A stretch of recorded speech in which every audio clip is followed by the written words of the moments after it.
जी नमस्कार, मेरा नाम राकेश कुमार। स्वागत है आपका राकेश कुमार ऑफिशियल के यूट्यूब चैनल पे। हाजिर हुआ आपके सामने आज की क्लास के साथ। आज हम पढ़ेंगे भारतीय संविधान के भाग 3 मूल अधिकार यानी फंडामेंटल राइट्स के कुछ इंपॉर्टेंट ऑब्जेक्टिव क्वेश्चन यानी एमसीक्यू आज एक क्लास में करने वाले हैं। जैसा कि आप जानते हैं, हमने लास्ट क्लास में यानी इसके लास्ट 2 क्लास में पार्ट 1 में हमने प्रश्न संख्या 1 से लेकर के प्रश्न संख्या 20 तक और पार्ट 2 में प्रश्न संख्या 21 से लेकर प्रश्न संख्या 40 तक हम समाप्त कर चुके हैं। और आज का क्लास होगा पार्ट 3 और पार्ट 3 में हम प्रश्न संख्या 41 से लेकर प्रश्न संख्या 60 तक हम कंप्लीट आज एक क्लास में करने वाले हैं। तो इस क्लास में मैंने कुछ ऐसे प्रश्न रखे हैं जो कि बहुत सारे एग्जाम में आ चुके हैं या बहुत सारे एग्जाम में आने वाले। तो चलिए आज के क्लास में हम देखते हैं प्रश्न संख्या 41 क्या कहता है। ठीक है, कौन सा प्रश्न? प्रश्न संख्या 41। देखिए, प्रश्न संख्या 41 कह रहा है कि अनुच्छेद 19 में वर्णित स्वतंत्रताएं निम्नलिखित में से किसको प्राप्त है।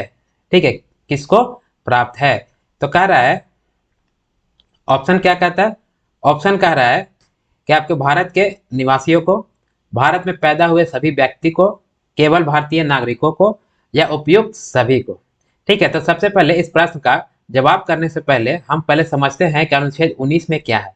अनुच्छेद 19 को संविधान का रीढ़ कहा जाता है यानी संविधान का बैकबोन कहते हैं। इसमें 7 अलग अलग स्वतंत्रताएं दी गई थी। हमने बताया था इसमें 7 अलग अलग कौन सी स्वतंत्रताएं थी। इसमें 7 का सॉरी 19 का 1 में कहा गया अभिव्यक्ति की स्वतंत्रता, मतलब राइट टू एक्सप्रेस। अभिव्यक्ति की स्वतंत्रता के अंतर्गत आप क्या चाहते हो, खुद को एक्सप्रेस करना क्या कहलाता है? अभिव्यक्ति की स्वतंत्रता कहलाता है। इसके अंतर्गत आप मौन धारण कर सकते हो, किसी नेता का पुतला फूंक सकते हो, झंडा फहराने की स्वतंत्रता होती है, प्रेस की स्वतंत्रता, मीडिया की स्वतंत्रता, सरकार से सवाल पूछने की स्वतंत्रता, सरकार से जवाब मांगने की स्वतंत्रता। ठीक है, 19 का 2 में आपको सभा करने की स्वतंत्रता, मैंने बताया आप चाहो तो सभा कर सकते हो। 19 का 3 में आपको संगठन बनाने की स्वतंत्रता थी। 19 का 4 में आपको चारों तरफ भ्रमण करने की स्वतंत्रता, 19 का 5 में बसने की स्वतंत्रता, 19 का 6 में संपत्ति खरीदने का अधिकार था, 19 का 7 में व्यवसाय करने का अधिकार आपको संविधान का अनुच्छेद 19 के तहत आपको दिया गया था। यानी कि एक व्यक्ति को जो भी बेसिक जरूरतें हैं यानी बेसिक आवश्यकताएं हैं वो सभी अधिकार संविधान का अनुच्छेद 19 यानी आर्टिकल 19 के तहत आपको दिए गए हैं। तो कह रहा है कि अनुच्छेद 19 में जो भी स्वतंत्रताएं दिए गए हैं उससे किसको मिलेगा? भारत के निवासियों को, यानी कि जो भी अगर मान लिया विदेश से कोई घूमने आया, भारत में रह गया, ठीक है, तो उसे क्या मिल जाएगा? नहीं। मूल अधिकार उसे ही दिया जाएगा जो केवल और केवल क्या हो? भारत का नागरिक हो, यानी जिसके पास पैन कार्ड हो, आधार कार्ड, ड्राइविंग लाइसेंस हो, वोटर कार्ड हो, उन्हीं को जो है क्या किया जाएगा? भारत के भारतीय संविधान के मौलिक अधिकार ने फंडामेंटल राइट्स के अधिकार दिए जाएंगे। ठीक है, तो भारत के निवासियों को नहीं होगा, भारत में पैदा हुए सभी व्यक्ति को नहीं। सपोज माने कोई विदेश से घूमने आया और यहाँ पर उसका बच्चा पैदा हो गया, तो क्या उसका बच्चा जो पैदा हुआ है उसको क्या हम भारत का नागरिक मान लेंगे? नहीं, हमने नागरिकता में बताया था ऐसा नहीं होता है। तो भारत में पैदा हुए सभी व्यक्ति को नहीं दिया जाएगा। ठीक है, तो किसे दिया जाएगा? केवल भारतीय नागरिकों को, यानी कि वह व्यक्ति को मौलिक अधिकार दिया जाएगा जो भारत का नागरिक हो। ठीक है, और हमने बताया था कि नागरिकता प्राप्त करने की विधियां जन्म से हो सकता है, पंजीकरण से हो सकता है, देशीकरण से हो सकता है, अर्जित भूमि के आधार पर हो सकता है। तो ये सभी विधियां हमने बता दिया। अगर आपने मेरा क्लास नहीं देखा है तो राकेश कुमार ऑफिशियल 1998 को सर्च करके आप आराम से क्लास देख सकते हो। उसे मैंने आसान बोलचाल के भाषा में समझाया। तो प्रश्न संख्या 41 का सही जवाब क्या होगा? केवल भारतीय नागरिकों को ही संविधान के अनुच्छेद 19 के तहत जो भी अधिकार दिए गए उन अधिकार को प्राप्त करने का अधिकार होता है। ठीक है, चलिए अगला प्रश्न देखते हैं। प्रश्न संख्या 42 क्या कहता है? देखिए, प्रश्न संख्या 42 कह रहा है कि भारतीय संविधान का कौन सा अनुच्छेद 21 निम्नलिखित में से किसके विरुद्ध संरक्षण प्रदान करता है? ठीक है, कौन के प्रश्न क्या कहता है? प्रश्न कह रहा है कि भारतीय संविधान का अनुच्छेद 21 निम्नलिखित में से किसके विरुद्ध संरक्षण प्रदान करता है? ऑप्शन देखते हैं क्या कहता है। ऑप्शन कह रहा है केवल कार्यपालिका के विरुद्ध, केवल विधायिका के विरुद्ध, केवल न्यायपालिका के विरुद्ध और कार्यपालिका और विधायिका दोनों के विरुद्ध। देखिए, अनुच्छेद 21 में हमने बताया था कि अनुच्छेद 21 में ठीक है क्या है? प्राण एवं दैहिक स्वतंत्रता। इसमें 2 प्रकार की बातें की गई, एक लाइफ के बारे में और दूसरा पर्सनल लिबर्टी के बारे में। यानी कि अनुच्छेद 21 कहता है कि आपसे आपकी जान कोई नहीं छीन सकता, जीने का अधिकार नहीं छीन सकता। यानी संविधान आपको जीने का अधिकार देता है। जब जीने का अधिकार देता है तो मरने का अधिकार भी आपसे क्या करता है? छीन लेता है। ठीक है, तो इसमें 2 चीजों के बारे में बताया गया है। क्या क्या बताया गया? पहला आपका लाइफ के बारे में और दूसरा आपको पर्सनल लिबर्टी के बारे में, पर्सनल लिबर्टी के बारे में। ठीक है। लाइफ के बारे में कहने का अर्थ ये होता है कि आप किसी को आत्महत्या के लिए प्रेरित नहीं कर सकते हो, पर्यावरण को प्रदूषित नहीं कर सकते हो। आप अगर बाइक या गाड़ी चला रहे हैं तो आपको सीट बेल्ट और हेलमेट लगा के चलना, यानी कि ऐसा कोई भी काम नहीं करना है जिसके वजह से आपके जान खतरे में हो या आपके कारण जो है वो किसी दूसरे का जान खतरे में। जैसे आपको पर्यावरण प्रदूषित करते हैं तो पर्यावरण में माने वातावरण में रहने वाले लोग जो रहेंगे दूषित पर्यावरण में, उनका भी जीवन क्या होगा, खतरे में होगा। तो आपको ऐसा कोई भी काम नहीं करना है जिसके कारण जो है आपका भी जान खतरे में हो और साथ ही साथ किसी दूसरे व्यक्ति का भी जान खतरे में, इसका संविधान इजाजत नहीं देती है। ठीक है, तो यह हो गया लाइफ के बारे में। ठीक है, पर्सनल लिबर्टी में जो है आपको एकांतवास का अधिकार दिया गया है, या आप चाहो तो अकेले रह सकते हो। विदेश भ्रमण करने का अधिकार दिया गया है। ठीक है, आप विदेश भ्रमण कर सकते हैं। इसमें निजता का अधिकार, आपका मन अगर आप कुछ छिपाना चाहते हैं तो निजता के तहत आप किसी को नहीं बताइए। इसी में एक निजता का अधिकार कब जोड़ा गया था, 2017 के तहत।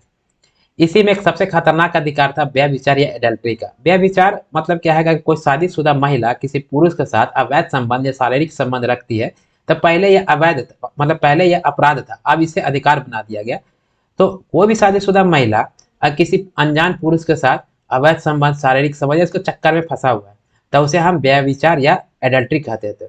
तो कानूनी तौर पे ऐसे महिलाओं को सजा हो जाती थी। ठीक है, धारा 497 के तहत। लेकिन सुप्रीम कोर्ट ने आपको 2018 में इस अपराध को अब अधिकार बना दिया। क्या बना दिया, अधिकार बना दिया। अब कोई भी व्यक्ति या महिला क्या कर सकता है, व्यभिचार एडल्ट्री कर सकता है, यानी महिला पुरुष के साथ संबंध रख सकता है, कोई या कोई शादीशुदा पुरुष जो है किसी अनजान महिला के साथ संबंध रख सकता है। यह क्या कर दिया गया, अभी अधिकार बना दिया गया।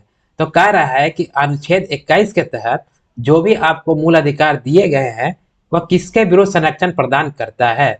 ठीक है, कार्यपालिका, विधायिका, न्यायपालिका या कार्यपालिका और विधायिका। अच्छा, इसके पहले आपको समझना होगा कि विधायिका, कार्यपालिका और न्यायपालिका क्या है। ठीक है, किसी भी देश में तीन चीजों का होना बहुत जरूरी है। ठीक है, क्या क्या, पहला आपका विधायिका, पहला विधायिका, दूसरा आपको कार्यपालिका, कार्यपालिका और तीसरा आपको न्यायपालिका। देखिए, विधायिका का मतलब होता है इसमें जो कानून बनाते हैं उसे क्या कहेंगे, विधायिका, यानी लेजिस्लेटिव। इसमें कौन आ जाएंगे, नेता, सांसद, विधायक। किसमें आएंगे, विधायिका में, जो कानून बना रहा है। आपका कार्यपालिका, कार्यपालिका का मतलब एग्जीक्यूटिव, यानी कि जो विधायिका कानून बनाया उसको पालन कौन कराता है, विधायिका कराता, सॉरी, पालन कौन कराता है, कार्यपालिका जो उसको पालन कराता है। इसमें कौन आएंगे, उस विभाग का मंत्री, आपका सचिव, ठीक है, उप सचिव, अधिकारी, कर्मचारी, ये सभी किसमें आएंगे, कार्यपालिका में। न्यायपालिका जो कि न्याय देते हैं, यानी जुडिशियरी, इसमें supreme court, high court, district court, ये सभी आएंगे। तो किसी भी देश में ये तीन चीजें बहुत जरूरी है आपका होने के लिए। तो अनुच्छेद 21 में जो भी स्वतंत्रताएं दी गई है, ठीक है, यानी कि प्राण का, यानी लाइफ और पर्सनल लिबर्टी के बारे में, तो यह संरक्षण प्रदान करता है किसके खिलाफ, कार्यपालिका और विधायिका के खिलाफ। क्लियर है, किसके खिलाफ, कार्यपालिका और विधायिका के खिलाफ। आपका न्यायपालिका तो इसको जो है रक्षा करने का अधिकार ही है उसके पास, सुप्रीम कोर्ट और हाई कोर्ट के पास, तो ये तो होगा नहीं। ठीक है, संरक्षण कौन प्रदान करता है किसके विरुद्ध में, तो कार्यपालिका के विरुद्ध में और विधायिका के विरुद्ध में। यानी the right answer to this question is क्या हो जाएगा, ऑप्शन डी। क्लियर है, यानी कार्यपालिका और विधायिका दोनों के विरुद्ध संरक्षण प्रदान करता है आर्टिकल 21 में जो भी बातें लिखी गई है। यानी क्या लिखा गया है इसमें, यानी कि लाइफ के बारे में, पर्सनल लिबर्टी के बारे में। तो प्रश्न संख्या 42 क्लियर है। चलिए अगला देखते हैं, प्रश्न संख्या 43 क्या कहता है। देखिए, प्रश्न संख्या 43 कह रहा है कि भारत के संविधान का निम्नलिखित में से कौन सा अनुच्छेद, ठीक है, कौन सा अनुच्छेद प्रेस की स्वतंत्रता से संबंधित है। ठीक, किससे संबंधित है, प्रेस की स्वतंत्रता से। ऑप्शन कह रहा है अनुच्छेद 19, अनुच्छेद 20, अनुच्छेद 21 या अनुच्छेद 22। आपको बताना है सही जवाब। ठीक है, क्योंकि मैंने ऐसा प्रश्न पीछे हम कर चुके हैं। ठीक है, तो आपको सही जवाब क्या होगा, उम्मीद करता हूं कि इस प्रश्न का जवाब आप कर पाइएगा। बताइए, what should be the right answer. देखिए, प्रेस की स्वतंत्रता, ठीक है, हमने आर्टिकल 19 के बारे में पढ़ा था। 19 में जो है 7 अलग अलग तरह की स्वतंत्रताएं दी गई थी। 19 का एक हमने अभी एक प्रश्न के पिछला, यानी प्रश्न संख्या 41 में हमने बात किया कि इसमें 19 का एक में कहता है अभिव्यक्ति की स्वतंत्रता। क्या कहता है? अभिव्यक्ति की स्वतंत्रता। अभिव्यक्ति की स्वतंत्रता का मतलब क्या है? आप क्या चाहते हो, एक्सप्रेस, खुद को एक्सप्रेस करना क्या कहलाता है? अभिव्यक्ति की स्वतंत्रता कहलाता है। इसी में आप मौन धारण भी कर सकते हो।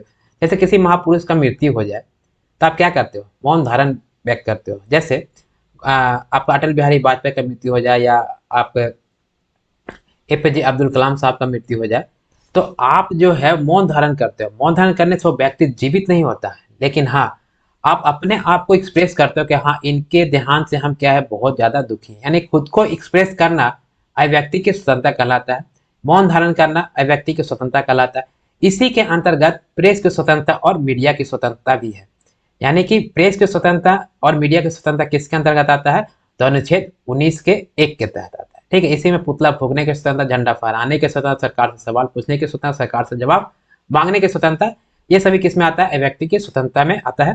ठीक है, यानी कि प्रेस की स्वतंत्रता किस में आएगी?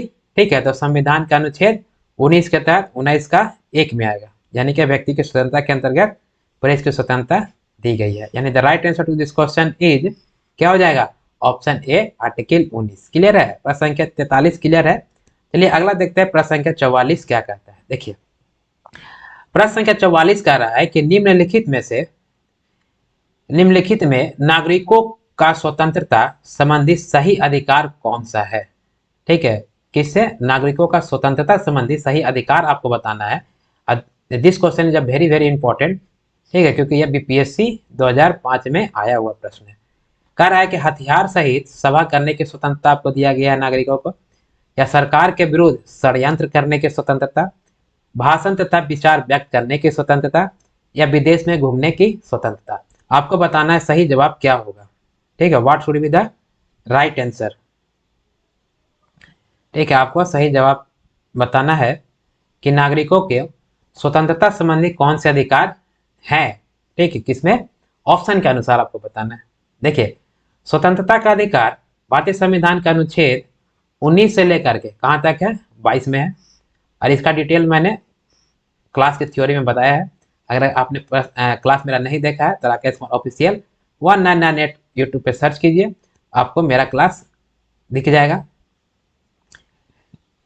देखिए, तो स्वतंत्रता का अधिकार किस आर्टिकल में है? आर्टिकल 19 से लेकर के आर्टिकल 22 के तहत इसमें बात किया गया है। तो देखिए, हथियार सहित सभा करने की स्वतंत्रता आपको नहीं दी गई है।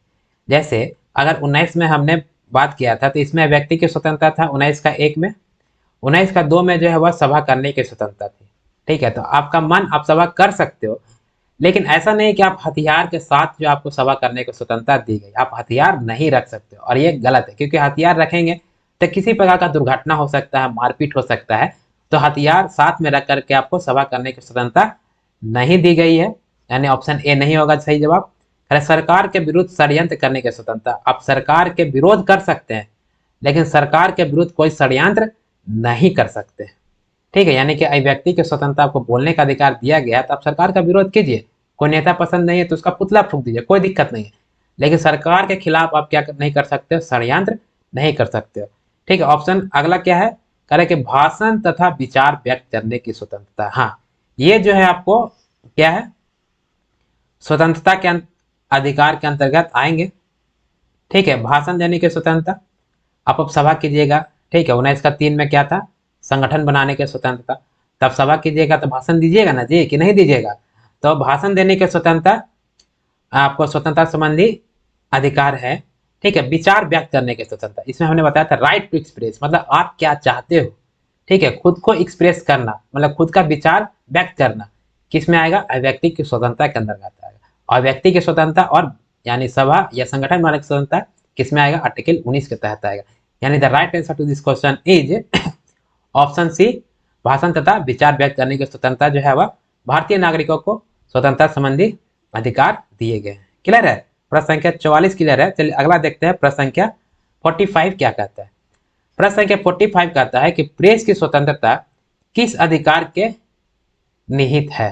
यानी प्रेस की स्वतंत्रता किस अधिकार के तहत है? कह के नियमों के समान संरक्षण के तहत, भाषण स्वातंत्र के तहत, संघ निर्माण के स्वतंत्रता के तहत, कार और सामग्री सुरक्षा के तहत। आपको बताना है सही जवाब। इस प्रश्न का सही जवाब क्या होगा? देखिए, प्रेस की स्वतंत्रता किस अधिकार में निहित है? ठीक है, प्रेस की स्वतंत्रता किसके अंतर्गत आता है भाई? तो प्रेस की स्वतंत्रता आपको अनुच्छेद 19 का 1 के तहत आता है। ठीक है, यानी व्यक्ति के स्वतंत्र यानी राइट टू एक्सप्रेस के तहत ही जो है आपको प्रेस की स्वतंत्रता आता है।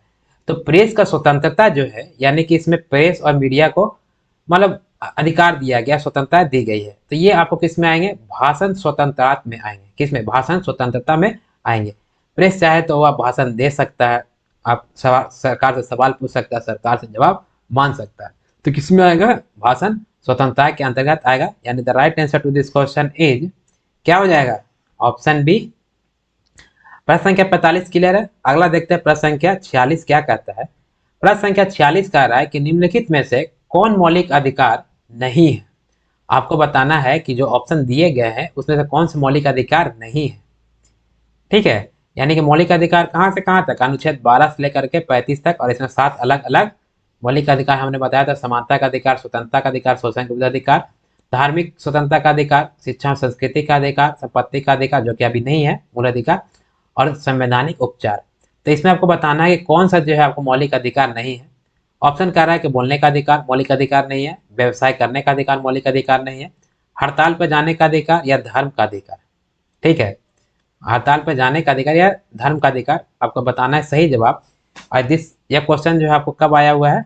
तो एसएससी 1999 एग्जाम में आया हुआ है। तो आपको बताना है इस प्रश्न का सही जवाब क्या होगा, यानी what should be the right answer. देखिए, बोलने का अधिकार यानी कि अभिव्यक्ति की स्वतंत्रता, यानी अभिव्यक्ति का अधिकार, यानी राइट टू एक्सप्रेस किसमें है? अनुच्छेद 19 का 1 में, यानी कि यह मौलिक अधिकार होगा। प्रश्न क्या कर रहा है? प्रश्न कह रहा है कि कौन सा मौलिक अधिकार नहीं है आपको है, लेकिन नहीं आपको पहचानना है। व्यवसाय करने का अधिकार, ठीक है, यह आपको मैंने बताया था 19 का किस में? 7 में। क्लियर है? फिर कह रहा है कि हड़ताल पर जाने का अधिकार या धर्म का अधिकार। देखिए, हड़ताल पे जाना या सबको घर, सबको नौकरी, चक्का जाम करना या वोट डालना, ये सभी जो है वो मौलिक अधिकार नहीं होते हैं। ठीक है, ये क्या है? जैसे आंदोलन करना, ये क्या है? मौलिक अधिकार नहीं होते हैं। इसके लिए अगर आप इन सभी के लिए आप न्यायालय में नहीं जा सकते हैं। इन सभी चीजों का जो है सुप्रीम कोर्ट और हाई कोर्ट जो है आपकी रक्षा इन मुद्दों पर नहीं करेगी। क्लियर है? यानी कि सुप्रीम कोर्ट और हाई कोर्ट उन्हीं मुद्दों पर आपकी रक्षा करेगी जो मौलिक अधिकार के अंतर्गत है। यानी कि सबको घर होगा। ठीक है, ये अगला हम जब टॉपिक पढ़ेंगे राज्य के नीति निदेशक तक, तो उसमें सरकार की इच्छा है, अगर आर्थिक स्थिति सरकार की अच्छी है तो वो दे भी सकती और नहीं भी दे सकती। और राज्य के नीति निदेशक तत्व में जो भी प्रावधान किए गए उसके तहत आप क्या सुप्रीम कोर्ट में नहीं जा सकते हो और हाई कोर्ट में आप नहीं जा सकते। यानी कि सबको घर, सबको नौकरी, चक्का जाम करना, हड़ताल करना, आंदोलन में बैठना या वोट डालना, वोट डालना एक राजनीतिक अधिकार है, तो ये सभी जो है वो मौलिक अधिकार नहीं है। यानी कि हड़ताल पे जाने का अधिकार, ठीक है, ये क्या है? यानी कि फंडामेंटल राइट्स, यानी मूल अधिकार नहीं है। ठीक है, धर्म का अधिकार, धर्म का अधिकार आपको मौलिक अधिकार है। हमने आर्टिकल कौन सा बताया था? 25 बताया था, जिसमें अंतःकरण यानी कॉन्साइंस के बारे में बताया गया था कि आप किसी भी धर्म को मानने के लिए स्वतंत्र हो, किसी भी धर्म का प्रचार करने के लिए स्वतंत्र, किसी भी धर्म में आस्था रखने के लिए आप स्वतंत्र हो। ठीक है, यानी कि धर्म का अधिकार मौलिक अधिकार के अंतर्गत आएगा। यानी कि हड़ताल पर जाने का अधिकार मौलिक अधिकार नहीं होगा। The right answer to this question is option C, हड़ताल पे जाने का अधिकार क्या है? मौलिक अधिकार नहीं है। तो प्रश्न संख्या 40 क्लियर है। अगला देखते हैं प्रश्न संख्या 47 क्या कहता है। प्रश्न संख्या 47 कह रहा है कि भारतीय संविधान का कौन सा अनुच्छेद व्यक्ति के विदेश यात्रा के अधिकार को संरक्षण प्रदान करता है? यानी कि आपको बताना है कि कौन सा अनुच्छेद में भारतीय नागरिकों को जो है विदेश यात्रा करने का अधिकार दिया गया है। ऑप्शन क्या कर रहा है? प्रश्न आर्टिकल 14 में, ठीक है, आर्टिकल 14 में, आर्टिकल 19 में, आर्टिकल 21 में, या इनमें से कोई नहीं। अच्छा, यह प्रश्न इंपॉर्टेंट है, आपका रेलवे 2003 में आया हुआ प्रश्न है। ठीक है, आपको बताना है कि अनुच्छेद किस अनुच्छेद में इसकी चर्चा की गई है कि व्यक्ति को विदेश, ठीक है, व्यक्ति को विदेश यात्रा, ठीक है, व्यक्ति को विदेश यात्रा का अधिकार को संरक्षण प्रदान करता है। ठीक है, आपको बताना है सही जवाब क्या होगा। देखिए, हमने आर्टिकल 21 बताया था।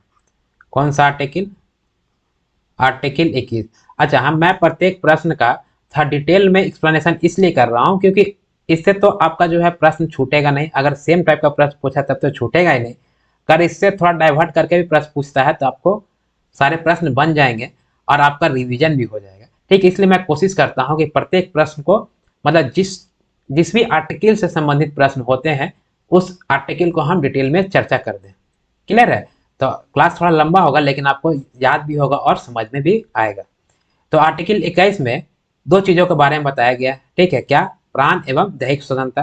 ठीक है, लाइफ में अभी मैंने पीछे प्रश्न बताए थे, और पर्सनल लिबर्टी।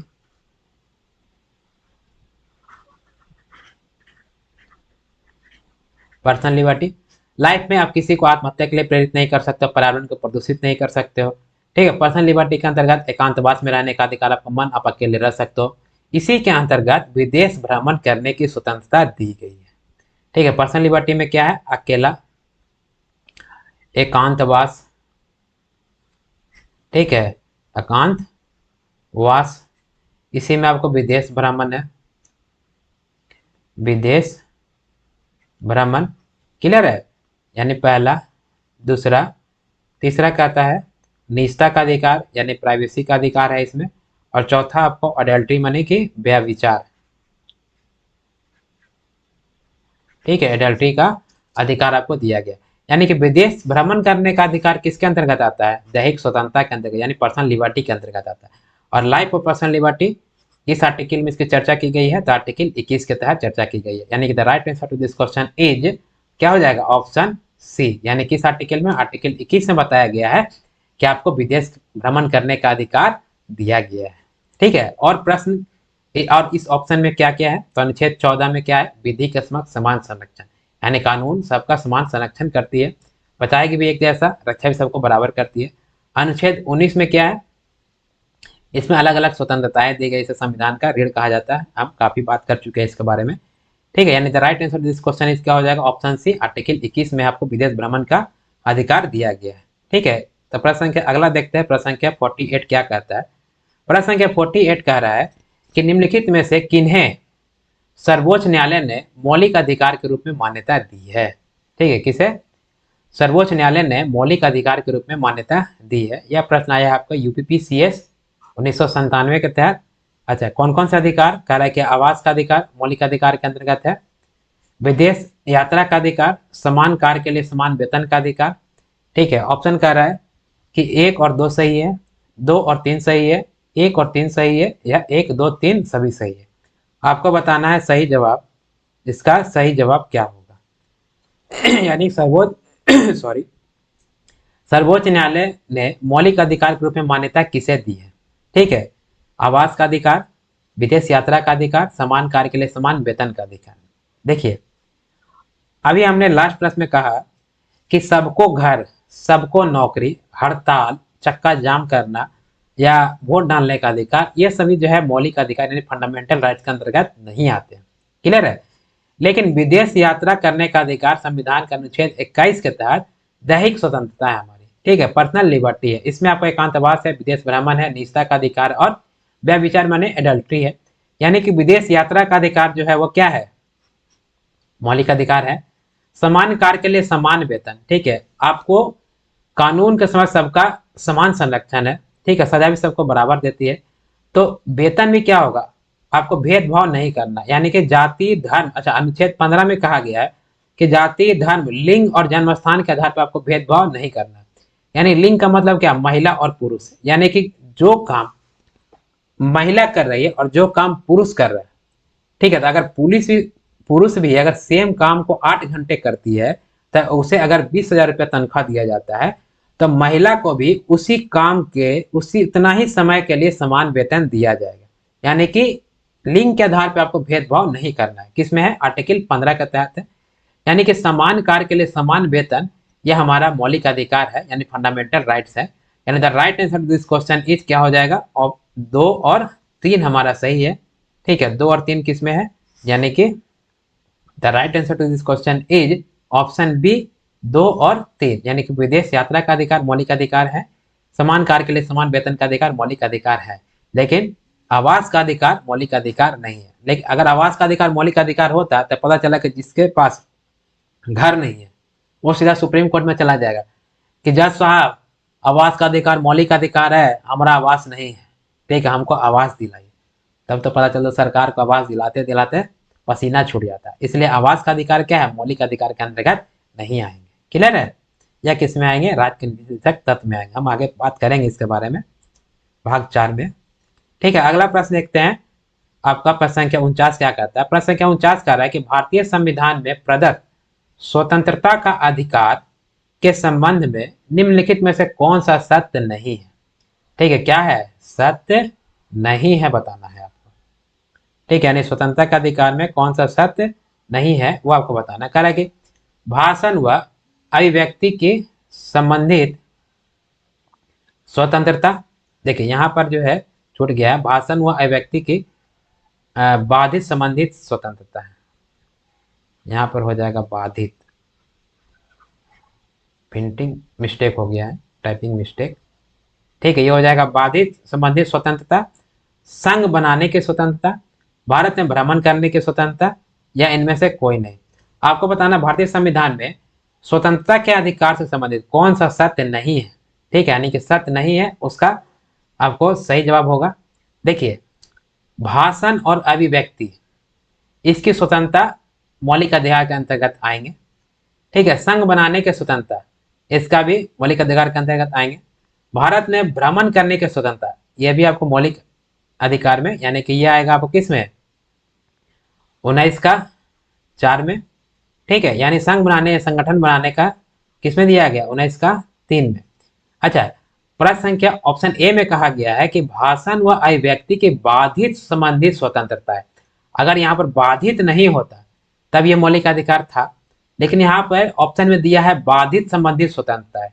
ठीक है, क्या बाधित होती है? नहीं, भाषण और अभिव्यक्ति की स्वतंत्रता संविधान के अनुच्छेद 19 के 1 के तहत, लेकिन वह बाधित नहीं है। यानी कि यह जो बाधित बोल रहा है यह नहीं होगा। The right answer to this question is क्या हो जाएगा, ऑप्शन ए, यानी कि भाषण व अभिव्यक्ति की बाधित संबंधित स्वतंत्रताएं नहीं है। ठीक है, भाषण और अभिव्यक्ति की स्वतंत्रता है संविधान के अनुच्छेद 19 के 1 के तहत। क्लियर है? यानी the right answer to this question is option ए।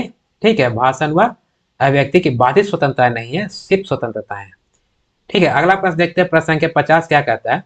प्रश्न संख्या 50 कह रहा है कि संविधान के किस अनुच्छेदों में शोषण के विरुद्ध अधिकार वर्णित है? किसके विरुद्ध? शोषण के विरुद्ध।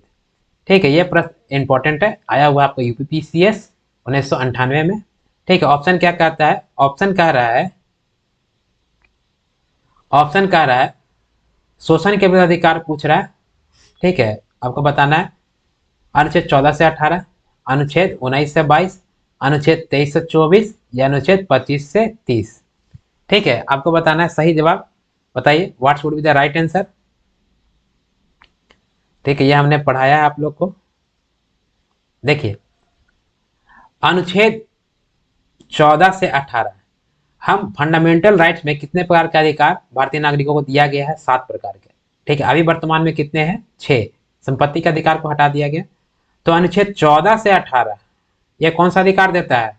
समानता का अधिकार देता है। कौन सा अधिकार? समानता का अधिकार देता है। और समानता के अधिकार में अनुच्छेद 14 से लेकर 18 तक है। 19 से 22 ये क्या देता है? स्वतंत्रता का अधिकार देता है। स्वतंत्रता का अधिकार। अनुच्छेद 23 से 24, ठीक है, 23 से 24 यह आपको शोषण के विरुद्ध अधिकार देता है। किसके विरुद्ध?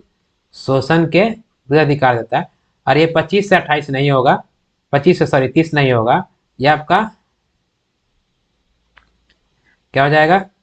25 से 28 और फिर 29 से 30। ठीक है, 25 से 28 ये आपको धार्मिक स्वतंत्रता का अधिकार देता है। ठीक है, और 29-30 आपको शिक्षा एवं संस्कृति का अधिकार देता है। शिक्षा एवं संस्कृति। क्लियर है? और आपका 30 संपत्ति का अधिकार और 32 जो है वह संवैधानिक उपचार है। तो कहने का अर्थ यह है कि प्रश्न कह रहा है कि शोषण के विरुद्ध अधिकार किस अनुच्छेद के अंतर्गत आते हैं, यानी the right answer to this question is क्या हो जाएगा, ऑप्शन सी, अनुच्छेद 23 और 24 में। किसमें, अनुच्छेद 23 और 24 में, जिसमें हमने अनुच्छेद 23 में बताया था कि इसमें क्या क्या है, बलात्कार, बेगारी, मानव तस्करी और बंधुआ मजदूर। यानी कि आप किसी को फोर्स लेबर आप नहीं रख सकते हो, यानी अगर कोई मजदूर कहा है कि ठीक है मालिक अब हमसे काम नहीं हो गया, हम थक गए हैं, तो आप उससे जबरदस्ती रोक कर काम नहीं करा सकते। या किसी मजदूर से आप काम करा लियो और पैसा नहीं देंगे, यह भी आपको नहीं कराना। आप किसी मजदूर को बंधुआ बना के नहीं रख सकते, यानी कि आपको ब्याज पे पैसा लिया है, पैसा नहीं लौटा रहा, तो इसका मतलब ये नहीं कि आप उसको जबरदस्ती घर में फ्री में काम कराएं। आपको बंधुआ मजदूर नहीं रखना है। मानव तस्करी नहीं करना है, ये किसमें है, अनुच्छेद 23 में। अनुच्छेद 24 में कहा गया है कि जो बच्चे 14 वर्ष से कम आयु के हैं उनको बचाना है ताकि उनका भविष्य खराब ना हो। यानी 14 वर्ष से कम आयु के बच्चे को बाल श्रम नहीं कराना है, क्लियर है, किसी कारखाने में काम नहीं कराना या कोई भी खतरनाक काम ऐसा नहीं कराना है जिससे उसका जीवन क्या हो, भविष्य उसका खराब हो। ये किसमें कहा गया, अनुच्छेद 24 में। यानी कि अनुच्छेद 23 और अनुच्छेद 24 ये दोनों अनुच्छेद जो है किसके विरुद्ध है, शोषण के विरुद्ध। यानी कि आप किसी व्यक्ति का शोषण नहीं कर सकते किसी के तहत, अनुच्छेद 23 के तहत, अनुच्छेद 24 के तहत किसी बच्चे का शोषण आप नहीं कर सकते, क्लियर है। यानी अनुच्छेद 23 और 24 किसके विरुद्ध अधिकार प्रदान करता है भारतीय नागरिकों को, तो शोषण के विरुद्ध अधिकार प्रदान करता है। यानी प्रश्न संख्या 50 में पूछ रहा था शोषण के विरुद्ध अधिकार वर्णित किसमें है, तो अनुच्छेद 23 और 24 में। तो प्रश्न संख्या 50 क्लियर है। अगला देखते हैं प्रश्न संख्या 51 क्या कह रहा है। प्रश्न संख्या 51 करता है कि मौलिक अधिकारों के अंतर्गत कौन सा अधिकार, क्लियर है, बच्चों के शोषण से संबंधित है। आपको बताना है सही जवाब। ऑप्शन क्या कह रहा है, अनुच्छेद 17, अनुच्छेद 19, अनुच्छेद 23 या अनुच्छेद 24। बताइए what should be the right answer, बताइए क्या होगा सही जवाब। अभी मैंने लास्ट के प्रश्न में ही बताया कि अनुच्छेद 23 और 24 ठीक है क्या है, शोषण के विरुद्ध अधिकार है, शोषण के विरुद्ध अधिकार है। कौन से आर्टिकल, आर्टिकल 23 और आर्टिकल 24, क्लियर है। आर्टिकल 23 में क्या था, बलात्कार, बेगारी, बंधुआ मजदूर और मानव तस्करी, इन 4 चीजों के बारे में बताया गया। अनुच्छेद 24 में कहा गया कि जो भी बच्चे 14 वर्ष से कम उम्र के हैं उनको बचा के रखना है, ठीक है, उनका जीवन खतरे में नहीं डालना। इसलिए इन बच्चों से जो है हम बाल श्रम नहीं करा सकते, कोई भी खतरनाक काम नहीं करा सकते, कोई भी कल कारखानों में इनका से काम नहीं कराना। या खतरनाक काम में यानी कि पटाखे उद्योग वगैरह में जो है वो देखा जाता है, छोटे छोटे बच्चों को इनके कामों में लगा दिया जाता है, तो वो अगर नहीं कराना है। अगर आप ऐसा कराते हो जबरदस्ती यानी बच्चों को काम में लगा देते हो तो आर्टिकल 24 का उल्लंघन माना जाएगा और इसके तहत आपको सजा होगी, यानी आपको जेल भी जाना पड़ सकता है। यानी कि शोषण के विरुद्ध बच्चों का शोषण से संबंधित कौन सा आर्टिकल है, ठीक है, तो क्या हो जाएगा सही जवाब, the right answer to this question is क्या हो जाएगा, आर्टिकल 24, यानी कि ऑप्शन डी हो जाएगा सही जवाब। अच्छा, और ऑप्शन में क्या कहता है, अनुच्छेद 17 बताइए। देखिए अनुच्छेद 17 में बताया गया है अस्पृश्यता का अंत, मतलब कि आपको अस्पृश्यता मतलब क्या, छुआछूत, यानी छुआछूत के आधार पे आपको भेदभाव नहीं करना। और छुआछूत ज्यादातर देखा जाता है तो जाति और धर्म के आधार पर ही होता है, तो आपको छुआछूत नहीं करना है। अगर आप करते हो, पकड़े गए हो, सबूत मिल जाता है तो कोर्ट आपको बढ़िया सा नाप देगी, तो आपको छुआछूत नहीं करना है। किसमें कहा गया, आर्टिकल 17 में। आर्टिकल 19 में, ठीक है, इसमें 7 अलग अलग स्वतंत्रताएं दी गई, संविधान का रीढ़ कहा जाता है। इसमें व्यक्ति की स्वतंत्रता है, सभा करने की स्वतंत्र, संगठन बनाने, चारों तरफ भ्रमण करने, व्यवसाय करने, संपत्ति खरीदने का अधिकार, बसने की स्वतंत्रता, ये सभी अनुच्छेद 19 में दिए गए हैं। यानी कि एक व्यक्ति को जो भी बेसिक अधिकार मतलब बेसिक जरूरतें हैं वो सभी किसमें दी गई है, आर्टिकल 19 में। इसीलिए आर्टिकल 19 को क्या कहा जाता है, संविधान का रीढ़ कहा जाता है, क्लियर है। अनुच्छेद 23 में क्या है, ठीक है, अनुच्छेद 23 में हमने बताया इसमें बलात्कार, बेगारी, बंधुआ मजदूर और मानव तस्करी 4 चीजों के बारे में बताया गया, ठीक है। तो प्रश्न में कह रहा था कि बच्चों के शोषण से संबंधित कौन से आर्टिकल है, ठीक है, तो आर्टिकल क्या हो जाएगा, आर्टिकल 24, यानी the right answer this question is option D, ठीक है, आर्टिकल 24। अगला प्रश्न देखते हैं, प्रश्न संख्या 52 क्या कहता है। प्रश्न संख्या 92 कह रहा है कि भारतीय संविधान का कौन सा अनुच्छेद, ठीक है, कौन सा अनुच्छेद 14 वर्ष से कम आयु के बच्चों को कहाँ कारखानों में, खानों में आदि में नियोजित करने से रोकता है, ठीक है। आगे ना प्रश्न सेम प्रश्न है, सिर्फ अलग अलग पूछने का तरीका है, मैंने इसलिए इसमें रखा है ताकि एग्जाम में कैसे प्रश्न पूछे जा सकते हैं, ठीक है, थोड़ा घुमा करके भी क्वेश्चन पूछ देगा तो आपको फंसना नहीं, आपको जवाब करके आना है, क्लियर है। यानी कि ऑप्शन क्या कह रहा है, 24, आर्टिकल 24, आर्टिकल 26, आर्टिकल 23 या आर्टिकल 25। यानी कि 14 वर्ष से कम आयु के बच्चों को कारखाने या खानों आदि में नियोजित करने से रोकना है। मतलब उन्हें काम नहीं कराना है कारखानों में, या कोई भी खतरनाक काम हो, बाल श्रम नहीं कराना है। किसमें कहा गया, किसमें कहा गया, आर्टिकल 24 में कहा गया। यानी the right answer this question is क्या हो जाएगा, आर्टिकल 24। अच्छा, और ऑप्शन में क्या दिया गया है वो देखते हैं, उसका डिस्कशन करते हैं। देखिए आर्टिकल 26 में क्या है, आप धार्मिक कार्यों के मैनेजमेंट के लिए, आप धार्मिक कार्यों का प्रबंध कर सकते हैं, मैनेजमेंट कर सकते हैं, यह आपको अधिकार दिया गया है। और यह धार्मिक कार्य का जो मैनेजमेंट कर सकते हैं वो आपको सामूहिक रूप से करने की स्वतंत्रता आपको दी गई है। किसमें, आर्टिकल 26 के तहत दी गई है। हम डिटेल से बात किया इसके बारे में क्लास में, ठीक है। आर्टिकल 23 में क्या था, बाल श्रम, बेगारी, मानव तस्करी, बंधन मजदूर, 4 चीजों के बारे में बताया गया है। आप किसी भी मजदूर का या गरीब वर्ग के व्यक्ति का जो है या लोगों का आप क्या कर सकते, शोषण नहीं कर सकते। शोषण के विरुद्ध मौलिक अधिकार दिए गए हैं 23 और 24 में, ठीक है। 25 कहता है अंतःकरण यानी कॉन्साइन, आप किसी भी धर्म को मानने के लिए स्वतंत्र हो, किसी भी धर्म का प्रचार कर सकते हो, किसी भी धर्म पे में आस्था रख सकते हो। ऐसा नहीं है कि आप एक धर्म को छोड़ करके ही दूसरे धर्म में क्या कर सकते हो, आप आस्था रख सकते हो। क्लियर है, ये किसी जरूरत है। हम हिंदू हैं, इसका मतलब ये नहीं है कि हम क्रिसमस नहीं मनाएंगे, हम क्रिसमस ही मनाते हैं। ईद आता है तो हम मुस्लिम फ्रेंड लोगों के घर पे जाकर के हम सेवैया भी खाते हैं। क्लियर है, 25 दिसंबर आता है तो हम क्रिसमस ही मनाते हैं। तो किसी एक धर्म में आस्था रखने के लिए ऐसा नहीं कि हम अपने धर्म को छोड़ दें। हाँ, लेकिन हमको एक चीज का ध्यान रखना है कि अगर किसी धर्म का हम प्रचार कर रहे हैं तो किसी दूसरे धर्म को ठेस नहीं पहुंचाना है।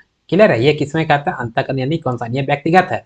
इसमें क्या है, मुस्लिम लोग जो है वो टोपी पहन सकते हैं, आपका सिख लोग पगड़ी बांध सकते हैं, हिंदू लोग आप क्या कर सकते हैं, तिलक लगा सकते हैं। ये किसमें आता है, आर्टिकल 25 के अंतर्गत आता है, ठीक है। यानी प्रश्न संख्या 92 में कह रहा था कि 14 वर्ष से कम आयु के बच्चों को काम नहीं कराना है, ठीक है। किस आर्टिकल में, आर्टिकल 24 के तहत है। अगला प्रश्न देखते हैं, प्रश्न संख्या 53 क्या कहता है। प्रश्न संख्या 53 कह रहा है कि कारखानों अथवा खानों आदि में नियोजित करने से रोकता है, ठीक है। देखिए कारखानों अथवा खानों आदि में नियोजित मतलब उसको काम में लगाने से क्या करता है, रोकता है। तो उसकी उम्र कितनी होनी चाहिए। अच्छा, ये प्रश्न जो है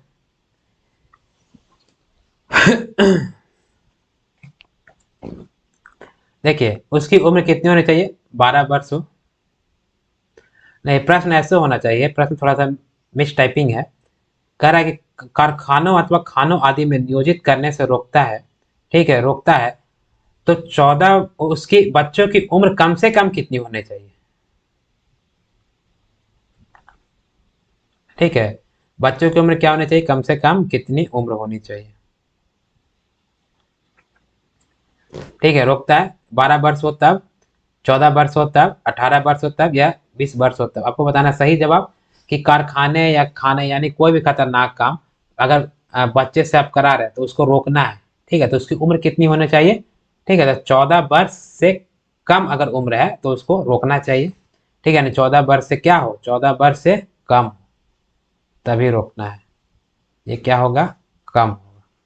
यानी the right answer this question is क्या हो जाएगा, ऑप्शन बी। क्लियर है। अगला प्रश्न देखते हैं, प्रश्न संख्या 54 क्या कहता है।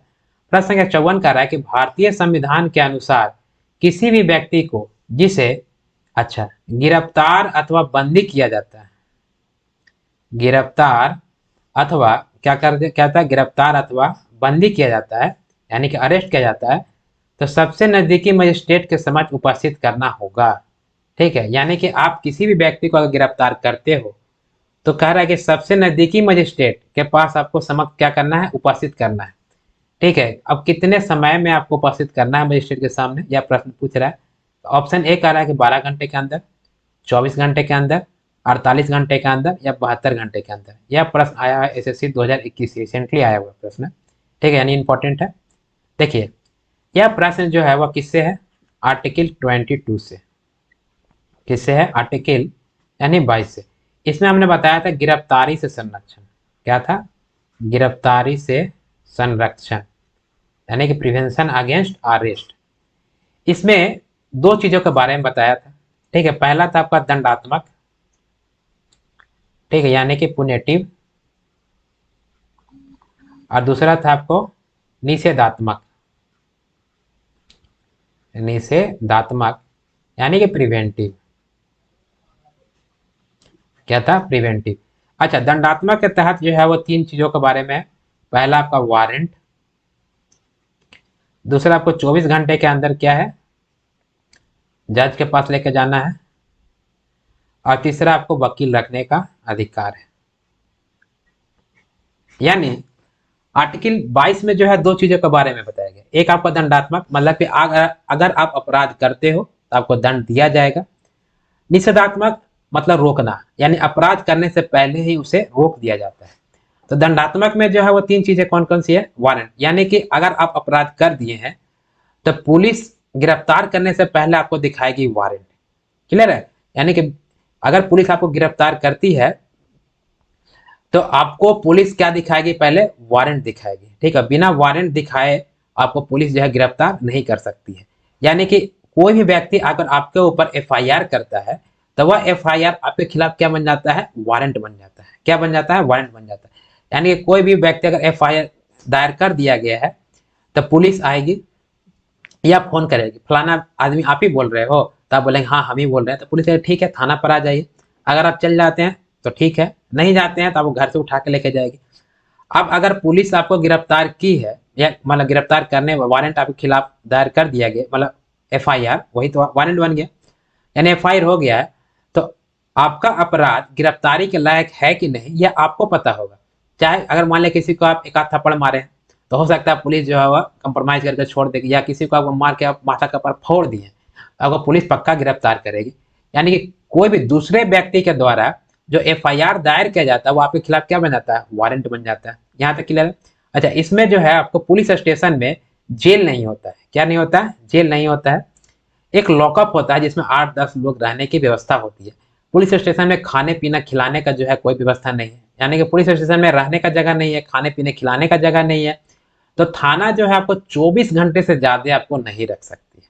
अच्छा, आपको अगर पुलिस पकड़ा है तो आप अपराधी हो कि नहीं हो यह पुलिस डिसाइड करेगी? नहीं, कौन डिसाइड करेगा? आपको कोर्ट डिसाइड करेगी। तो 24 घंटे के अंदर अंदर क्या करना है, कोर्ट के पास, यानी कोर्ट के मजिस्ट्रेट के पास आपको ले जाना होता है। और इन 24 घंटे में यातायात में जो समय लगता है, यानी लाने और ले जाने में जो समय लगता है वह काउंट नहीं होगा। दूसरा, आपको छुट्टी का समय काउंट नहीं होगा। जैसे मान लीजिए कि शनिवार को आपको पुलिस पकड़ी है तो ये जरूरी नहीं है कि आपको संडे को मजिस्ट्रेट के पास लेके जाएगी, यानी जज के पास लेके जाएगी, क्योंकि संडे तो ऑलरेडी कोर्ट बंद भी रहता है। या कोई भी हॉलीडे हो, यानी दिवाली हो, होली हो, अगर उसके पहले अगर पुलिस पकड़ लिया मतलब आपको थाना में रहना होगा। वो 24 घंटे के अंदर आपको लेके नहीं जाएगी पुलिस। उसके बाद क्या दिया जाएगा, आपको वकील दिया जाएगा। आपका मन, आप एकदम बड़का से बड़का वकील रख सकते हैं। आप जितना पैसा खर्चा कीजिएगा वो बड़ा बड़ा वकील आप रख सकते हैं। यानी कि संविधान का आर्टिकल 22 आपको क्या अधिकार दे रहा है, पहला कि अगर आपको गिरफ्तार कर रही है तो आपको गिरफ्तार का कारण बताएगी। ठीक है, यानी कि आपको दलील देगी कि हाँ आप गिरफ्तार, आप अपराध किए हैं, आपको मेरे साथ चलना पड़ेगा। यानी क्या बताएगी, आपको वारंट दिखाएगी। यानी कि इसमें आपको पुलिस क्या करेगी, वारंट दिखाएगी, ये आपको अधिकार दिया गया है।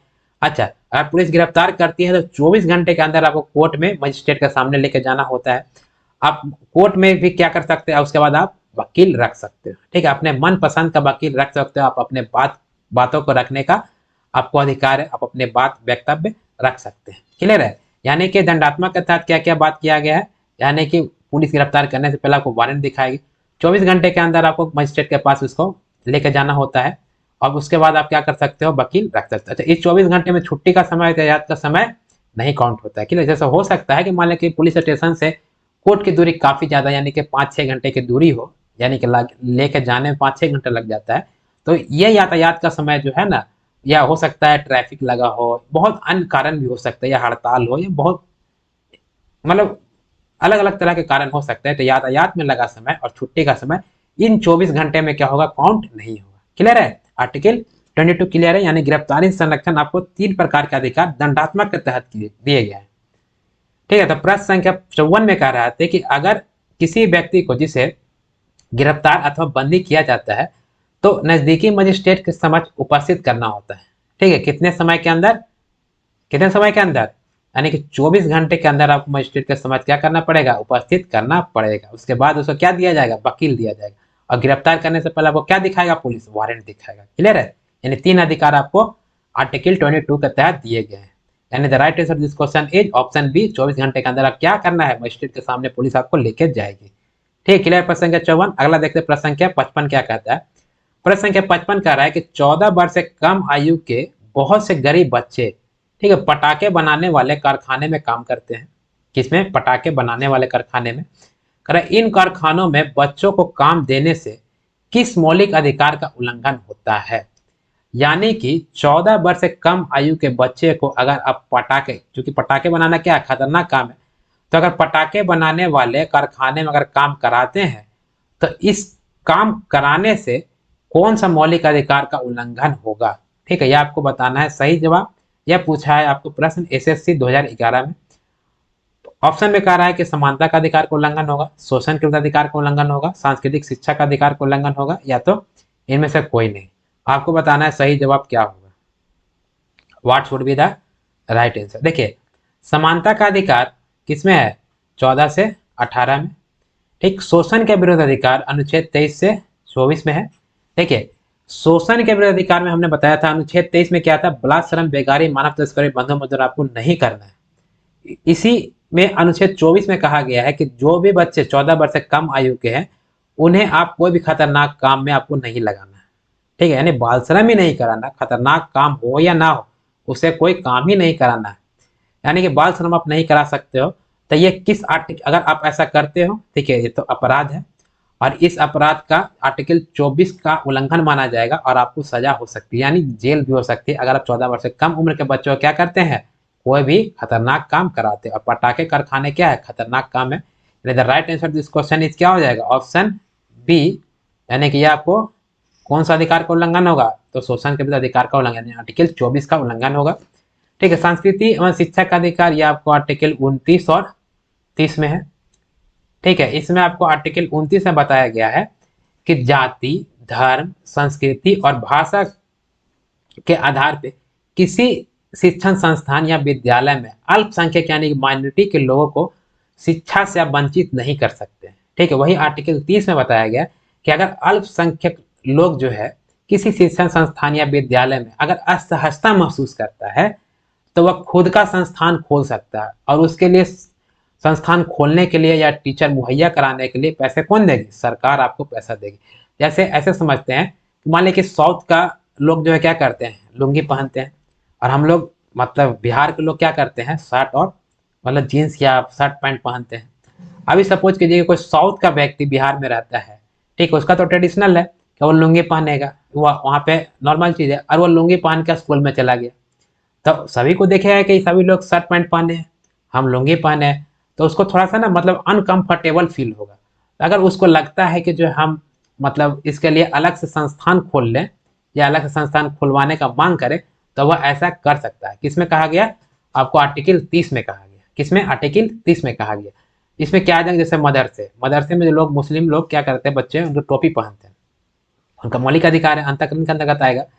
तो अगर वो चाहते हैं कि हम अलग से शिक्षण संस्थान में खुलवाए तो वो खुलवा सकते हैं, और इसके लिए पैसा कौन देगी, सरकार इसको पैसे मुहैया कराएगी। टीचर भी कौन देंगे, सरकार मुहैया कराएगी। किसमें कहा गया, आर्टिकल 30 में। यानी संस्कृति एवं शिक्षा का अधिकार किसमें, आर्टिकल 29 और 30 के तहत है। यानी इसे प्रश्न में पूछा गया था कि 14 वर्ष से कम आयु के बच्चे को अगर पटाखे कारखाने में हम काम कराते हैं तो किस आर्टिकल मतलब किस फंडामेंटल राइट का उल्लंघन होगा, तो शोषण के विरुद्ध अधिकार का उल्लंघन होगा। यानी कि इसमें कौन सा अनुच्छेद, अनुच्छेद 23 और 24 है। ठीक है, खास करके 24 का उल्लंघन होगा, 14 वर्ष से कम आयु के बच्चे को अगर आप कोई भी खतरनाक काम कराते हो तब। अगला प्रश्न देखते हैं, प्रश्न संख्या 56 क्या कह रहा है। प्रश्न संख्या 56 कहता है कि निम्नलिखित में से किस अनुच्छेद में कहा गया है कि किसी भी व्यक्ति को एक ही अपराध के लिए एक बार से अधिक अभियोजित एवं दंडित नहीं किया जाएगा। मतलब क्या है, सॉरी, मतलब कह रहा है कि आप किस अनुच्छेद में कहा गया है कि किसी भी व्यक्ति को एक ही अपराध के लिए एक बार से अधिक, मतलब कोई व्यक्ति अगर चोरी किया है, उसको सजा 2-3 साल की हो चुकी है, वह जेल से छूट करके बाहर आ गया और फिर वो बाहर घूम रहा है, पुलिस कहेगी अरे तुम ही चोरी किया था ना, फिर से चलो तुम जेल में। ठीक है, तो उसको जब वो अपराध किया है तो उसके लिए उसको सजा मिल चुकी है, क्या हो चुकी है, उसके लिए सजा उसको मिल चुकी है। तो एक ही अपराध के लिए आप बार बार उससे सजा उसको नहीं दे सकते हैं। तो ऐसा जो है वह किस आर्टिकल में कहा गया है, यही आपको बताना है। अनुच्छेद 20 में, अनुच्छेद 21 में, अनुच्छेद 22 में या अनुच्छेद 17 में। ठीक है, आपको बताना है सही जवाब क्या होगा। What should be the right answer. देखिए, यह प्रश्न जो है वह किससे है, आर्टिकल 20 से। आर्टिकल 20, देखिए आर्टिकल 20 में 3 चीजों के बारे में बताया गया है। वह 3 चीजें कौन सी है, ठीक है, वह 3 चीजें हैं आपको एक्स पोस्ट फैक्टो। क्या है, एक्स पोस्ट फैक्टो। ठीक है, दूसरा है आपका डबल च्यूबाडी, डबल च्यूबाडी, और तीसरा है आपको सेल्फ इंक्रिमिनेशन।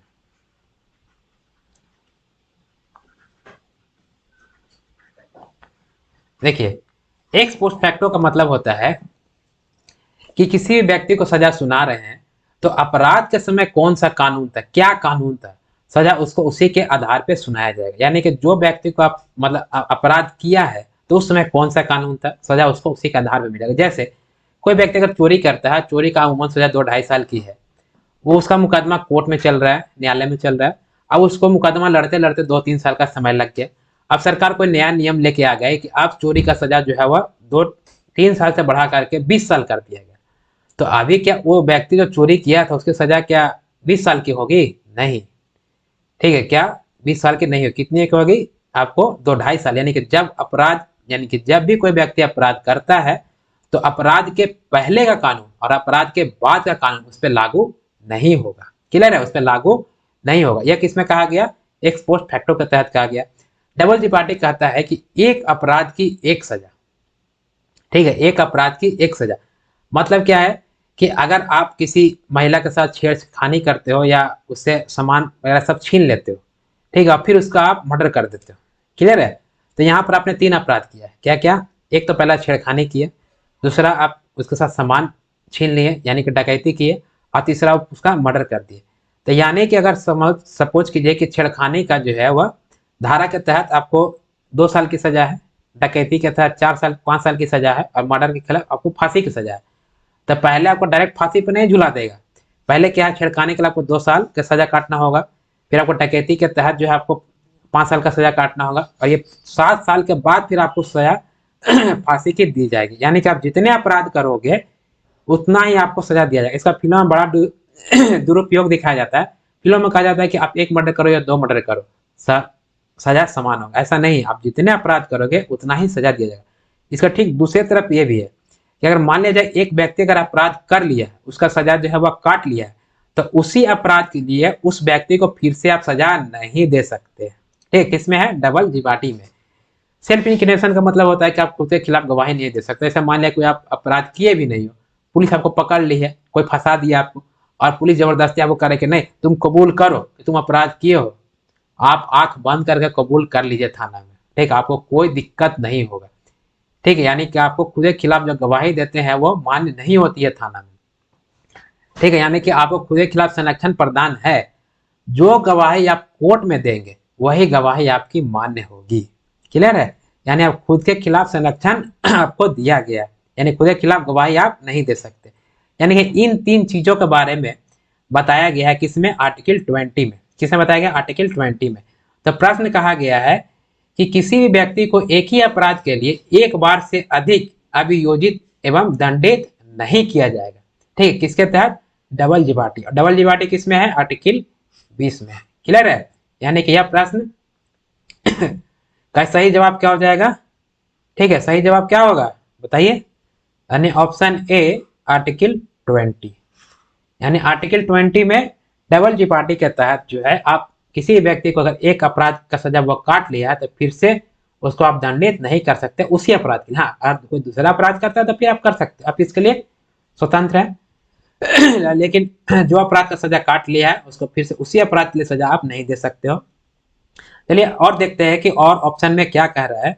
ठीक है, उसका एक्सप्लेनेशन देख लेते हैं। अनुच्छेद 21 में कहता है क्या है, प्राण एवं दैहिक स्वतंत्रता, लाइफ एंड पर्सनल लिबर्टी। इसे हम बहुत बार बात कर चुके हैं। इसमें आप किसी व्यक्ति को आत्महत्या के लिए प्रेरित नहीं कर सकते, वातावरण के दूषित नहीं कर सकते, एकांतवास में रहने का अधिकार है, निजता का अधिकार है, आपको व्यभिचार या रियलिटी करने का अधिकार है। क्लियर है? किसी महिला या पुरुष, किसी महिला पुरुष के साथ क्या कर सकता है, संबंध रख सकता है। यानी कोई शादीशुदा महिला किसी अन्य पुरुष के साथ संबंध रख सकता है, या कोई शादीशुदा पुरुष जो है किसी भी महिला के साथ संबंध रख सकता है। यह आपका अधिकार है, किसमें आता है, पर्सनल लिबर्टी में। यानी लाइफ एंड पर्सनल लिबर्टी किसमें, अनुच्छेद 21 में।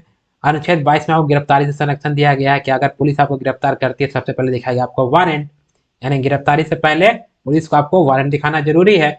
फिर गिरफ्तार करने के बाद 24 घंटे के अंदर अंदर आपको कहाँ लेकर जाना होता है, मजिस्ट्रेट के पास। और इस 24 घंटे में सॉरी, यातायात का समय, छुट्टी का समय इसमें काउंट नहीं होगा। उसके बाद आपको क्या दिया जाएगा, वकील दिया जाएगा। तो किसमें कहा गया, आर्टिकल 22 में कहा गया।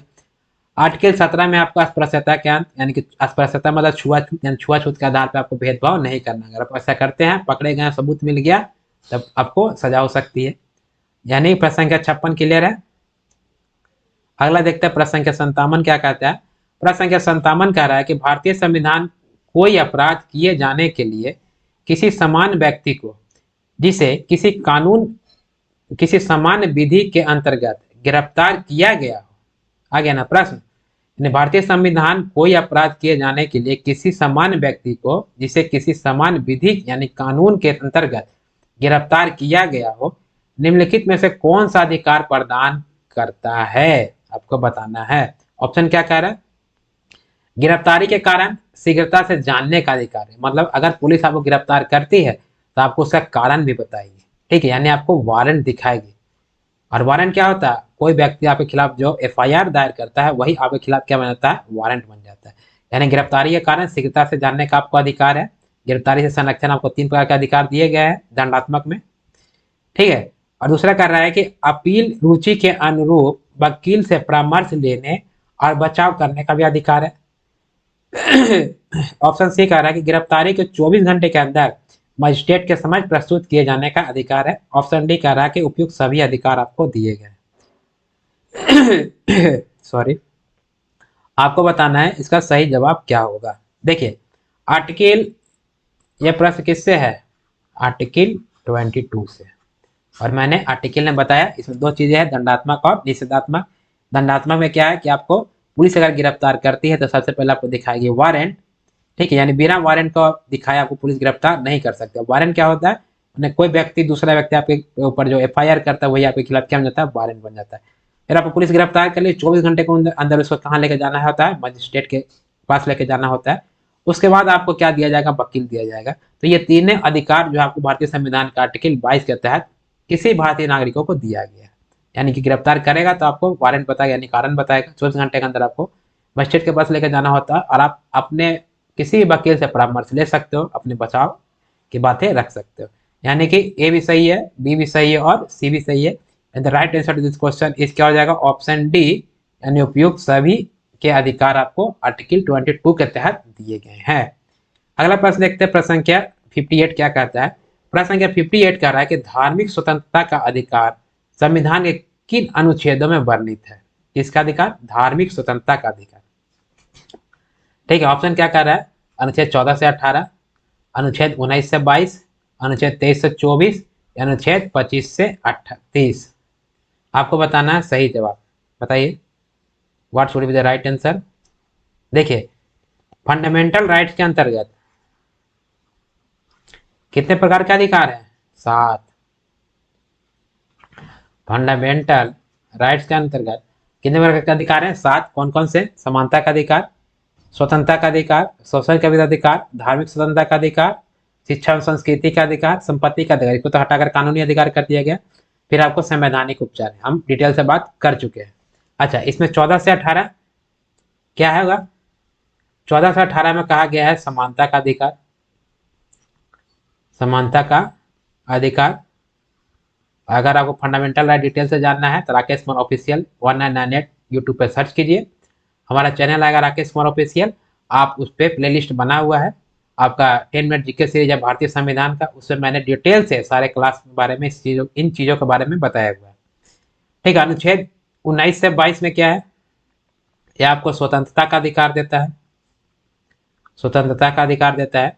अनुच्छेद 23 क्या है, शोषण के विरुद्ध अधिकार देता है, शोषण के विरुद्ध अधिकार देता है।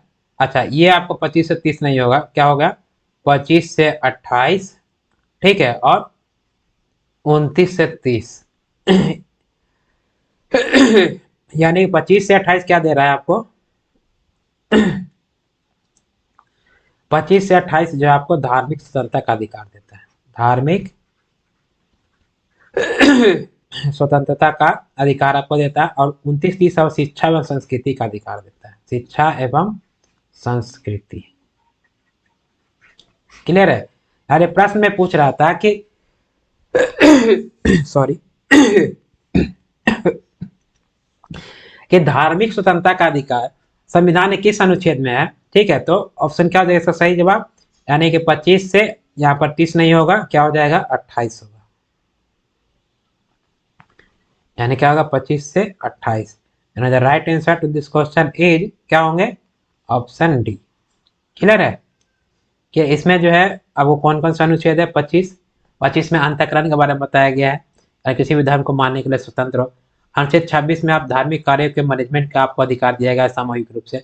अनुच्छेद 27 में यानी धार्मिक कार्यों के लिए रखे गए धर्म किसी प्रकार का टैक्स नहीं लिया जाएगा।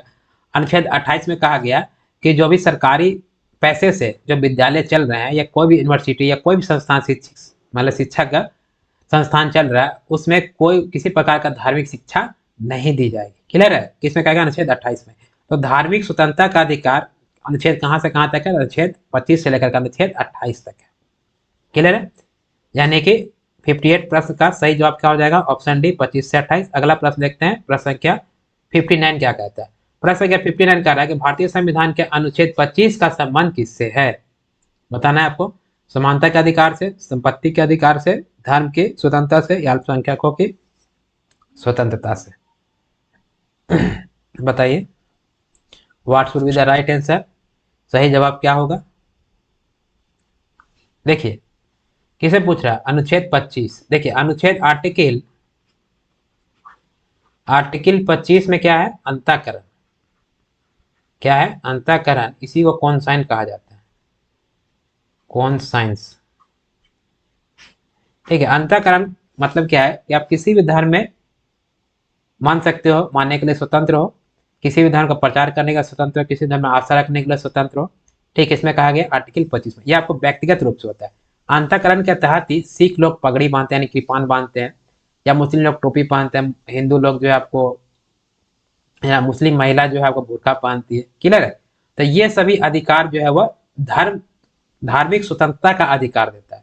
तो आर्टिकल 25 से 28 तक जो भी बातें कानून हैं वो सभी किसकी अधिकार देते हैं, तो धार्मिक स्वतंत्रता का अधिकार देता है।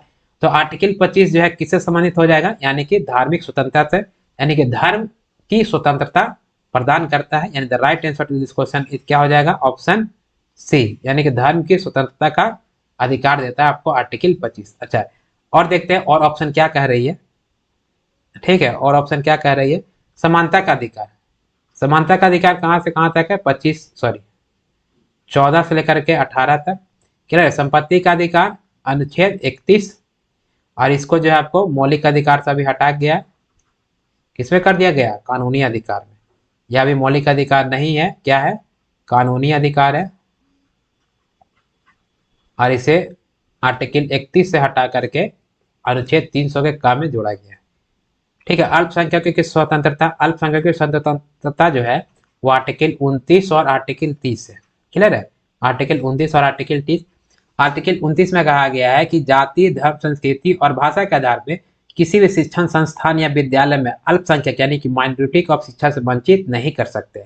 वही आर्टिकल 30 में कहा गया है कि अगर अल्पसंख्यक वर्ग के लोग किसी विद्यालय में असहायता महसूस करते हैं तो खुद का संस्थान वह खोल सकते हैं। ठीक है, इसके लिए पैसा आपको सरकार मुहैया करा देगी, टीचर आपको सरकार मुहैया करा देगी। किसमें कहा गया, यानी आर्टिकल 30 में।